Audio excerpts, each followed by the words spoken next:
Hello everyone! Kumusta po ang bawat isa? Naway kayo ay nasa mabuting kalagayan. Sa video na to ay aking ibabahagi kung ano ang kahalagahan ng plano at kung sakaling tayo ay nabigo sa ating mga plano, ano yung ating gagawin. Paano ba tayo makakabangon muli at makikita natin na may magandang layunin ang Diyos sa mga nabigong plano? May plano ka ba sa iyong buhay? Ang plano ang siyang magbibigay ng direksyon kung saan mo gustong patungo ang iyong buhay. Ito ang tutulong sa iyo upang makamit mo kung ano man yung gusto mong goal or nais. Kung mayroon kang plano at talagang gusto mong makuha ito ay napagtutuunan mo kung ano ba yung mas mahalaga sa iyo, kung ano ba yung prioridad mo kaysa sa hindi. May magandang patutunguhan ang taong may plano at ito ay itinitiwala niya sa Diyos. Kung wala kang plano, kung ang mindset mo or pananaw mo sa buhay ay kesira-sira or whatever will be gaya ng sa kanta, walang patutunguhan ang buhay mo. Wala kang mararating, walang direksyon ang iyong buhay at parang paikot-ikot ka lang. Para kang isang bangka na walang sagwan na sumasabay lang ito sa alon or sa agos ng tubig at walang patutunguhan, umaayon lang ito sa kung saan siya nito dalhin. Parang ang boring naman ng buhay kung ganun, di ba? Pero salamat sa Diyos dahil mayroon siyang magandang plano sa bawat isa sa atin. Tulad ng sinabi ng Diyos sa Jeremiah 29:11, "For I know the plans I have for you, declares the Lord, plans for wholeness and not for evil, to give you a future and a hope." Ito ang ipinangako ng Diyos kay Jeremiah nang sila ay mabihag ng mga Babilonya, na pagkatapos ng 70 taon ay sila ay ililigtas niya. Itong pangako ng Diyos sa mga Israelita ay maaari rin nating ariin dahil totoo naman na may magandang plano ang Diyos para sa atin. Tayo lang naman talaga ang hindi naniniwala at nananampalataya sa Kanya, kaya gumagawa tayo ng sarili nating plano na hindi siya kasama. May mga plano na tayo dapat ang gumawa. Dahil ang Diyos din ang magbibigay ng gabay sa atin upang matupad yung mga planong yun. Pero minsan kahit na anong ganda ng plano ay hindi pa rin talaga ito natutupad. Kung nangyari ito sa atin na nabigo ang ating plano, lalo na sa mga malalaking pagdidesisyon ng ating buhay, sa ating relasyon sa iba, sa ating career, sa ating kinabukasan, ano yung magiging tugon natin dito? Ano ang sinasabi ng Biblia patungkol sa mga plano? Una, man plans, God answers. Ang tao ang nagpaplano, ang Diyos ang tumutugon. Sabi sa mga Kawaykaan 16:33, isinasagawa ng tao ang palabunutan, ngunit si Yahweh lang ang huling kapasyahan. At ganon din sa mga Kawaykaan 16:9, ang tao ang nagbabalak, ngunit si Yahweh ang nagpapatupad. Binigyan tayo ng Diyos ng kalayaan upang tayo ay makapagplano. Binigyan niya tayo ng pag-iisip at karunungan para isipin, planuhin kung ano ba yung gusto nating mangyari sa buhay natin. Sabi nga sa kasabihan, if you fail to plan, you plan to fail. Kung mabigo kang magplano, nagplano ka para mabigo. So ang ibig sabihin, ang pagpaplano ay biblikal. Ito ay kalooban ng Diyos upang magkaroon ng direksyon ng ating buhay at magawa natin yung layunin na ibinigay ng Diyos para sa atin. Tulad ng pagpaplano na ano yung gusto mong kunin na kurso, saan mo gustong mag-aral, saan mo gustong magtrabaho, kailan ka mag-aasawa or sino yung gusto mong aasawahin. Kung walang plano, paano tayo gagabayan ng Diyos? Ngunit ating tatandaan na sa ating pagpaplano, ang nagpapasya ay ang Diyos. Siya ang nagbibigay ng kasagutan sa kung anong magiging kakalabasan or sagot sa ating mga plano. May mga dahilan kung bakit may mga planong nabibigo o kaya ay hindi natutupad. Una ay nabibigo yung plano natin dahil ito pala yung magbibigay ng daan upang magawa ng Diyos ang kanyang layunin. Isa pa ay dahil may gusto siyang itama. At ang pangatlo din ay dahil mayroong kailangang mamatay muna bago ito muling mabuhay. Halimbawa ay kailangan mamatay yung mga maling gawi, maling pananaw, or maling pamamalakad. Kailangan munang mamatay yung mga bagay na hindi naaayon or nalalayo na sa pagkadesenyo at layunin ng Diyos. May mga plano talaga, mga bagay na kailangang mamatay upang ito ay sumibol muli at magkaroon ng buhay at ito ay maisagawa ng ayon sa kalooban ng Diyos. Pangalawa, all the ways of God are known to men. Ang lahat ng mga pamamaraan ng tao ay alam ng Diyos. Kawikaan 16 verse 2, ang akala ng tao ay tama ang kanyang kilos, ngunit sa tunay niyang layon, si Yahweh ang nakatatalos.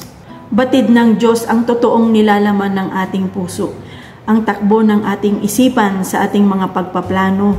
Sinusuri niya ang ating puso, ang ating motibo, ang ating kalooban, ang ating karakter, kung maganda ba yung intensyon natin or mayroong nakatagong pansariling interes. Yung akala natin na mabuti, the best or tama yung mga plano natin, nasusubok yan kapag ang mga plano na ito ay hindi nangyari o kaya ay hindi natin inaasahan ang resulta ng ating mga plano.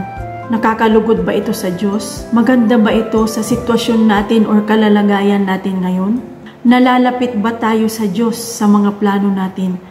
Or ito pa yung nagiging dahilan upang tayo ay mapalayo sa Kanya? Maganda na magkaroon tayo ng assessment or pagsusuri sa ating sarili patungkol sa ating mga plano. Maganda ba ang ating intention dito? Ang plano mo ba na ito ay makakatulong sa iyo upang magawa mo yung pagkatawag ng Diyos sa buhay mo? Yan yung mga halimbawa ng mga katanungan na pwede nating itanong sa ating sarili. At ang pangatlo, God's purpose is better than our plans. Ang layunin ng Diyos ay mas matimbang pa kaysa sa ating mga plano. Mga Kawikaan 19 verse 21, ang isang tao'y maraming iniisip, maraming binabalak, ngunit ang kalooban din ni Yahweh ang siyang mananaig. At sa mga Awit 33 verse 11, ngunit ang mga panukala ni Yahweh hindi masisira, ito'y mananatili. Ang layunin ng Diyos ang mananaig kaysa sa ating mga plano. Kadalasan kapag tayo ay nagpaplano ay hindi natin nakikita yung big picture. No, kung nakafocus lang tayo sa isang bagay or sitwasyon na kung saan ay ginugugol natin yung oras natin para sa pagpaplano.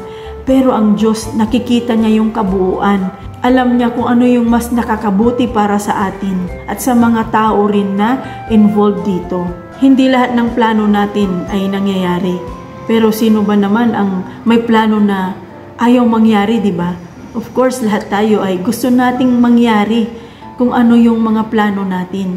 Pero may magandang dahilan ang Diyos kung bakit may mga plano tayong hindi nangyayari or hindi natutuloy. Magkaganon pa man, wag sana tayong mawalan ng pag-asa. Magpatuloy, di ba? Magplanong muli. Kumonsulta ulit sa Diyos. Pag-isipan ng may karunungan ang iyong mga plano at ilbigay mo ito sa Kanya. Dahil kapag alam natin or batid natin na sa bawat planong nabibigo ay mayroong magandang layunin ang Diyos, kung magplano man tayo muli at ito ay mabigo or hindi matupad, mauunawaan natin ito kahit magiging masakit man ang magiging resulta nito. Matatanggap mo ito sa iyong puso at ikaw ay magpapatuloy. Sabi nga, life goes on. Sa ating application, ang una ay make a plan or gumawa ka ng plano. Gumawa ka ng plano kung ano ba yung gusto mong mangyari sa buhay mo. Halimbawa, sa isang taon, ano yung gusto mong ma-accomplish or ano yung gusto mong magawa. Sa 2 taon, 3 taon, 4 na taon o 5 taon, paano mo makikita yung sarili mo? So kung ano yung gusto mong mangyari para sa kinabukasan mo, ipaplano mo siya. At sa iyong pagpaplano ay tanungin mo yung sarili mo na ano ba yung dapat mong gawin upang makamit mo ito? Ano ba yung dapat mong i-priority? At ano yung mga bagay na sa tingin mo ay makakasagabal upang hindi mo magawa ang mga planong ito? So sa pagpaplano ay kailangan mo talaga siyang upuan, mag-isip, manalangin sa Diyos, bigyan ka ng karunungan upang ikaw ay magkaroon ng magandang plano. May tinatawag na SMART goals sa pagpaplano. Ito ay isang acronym. S for specific or ano ba yung tiyak na gusto mong gawin. M is for measurable. Ito ay nasusukat, attainable, yung kaya mong gawin.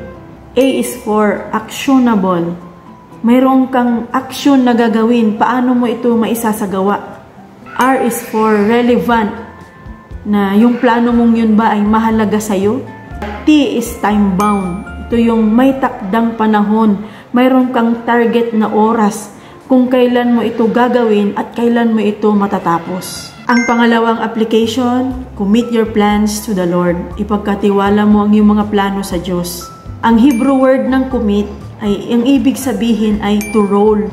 Ito ay ang pagbibigay or paglilipat ng ating responsibilidad at pasanin sa Diyos. Sinabi sa mga Kawikaan 16 verse 3, ipagkatiwala mo kay Yahweh ang iyong mga gagawin at magtatagumpay ka sa lahat ng iyong mga layunin.